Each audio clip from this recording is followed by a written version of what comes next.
नमक हराम ड्योढ़ी विश्वासघात की सबसे बड़ी कहानी की गवाह, जिसके चलते भारत हुआ गुलाम।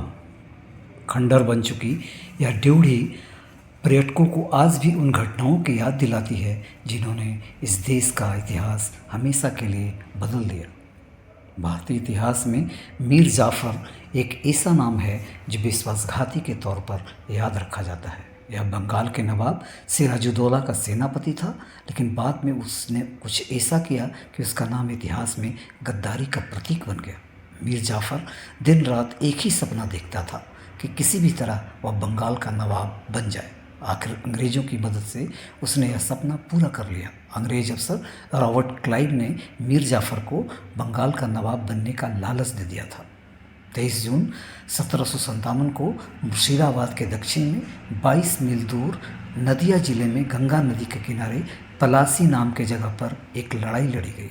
अंग्रेज़ों और बंगाल के नवाब सिराजुद्दौला के बीच जो युद्ध हुआ है, उसने इतिहास की धारा ही मोड़ कर रख दी। इस युद्ध में मीर जाफ़र अंग्रेज़ों से जाकर मिल गया। सिराजुद्दौला की हार हुई। इस जीत के साथ ही भारत में अंग्रेजी साम्राज्य की स्थापना की शुरुआत माना जाता है।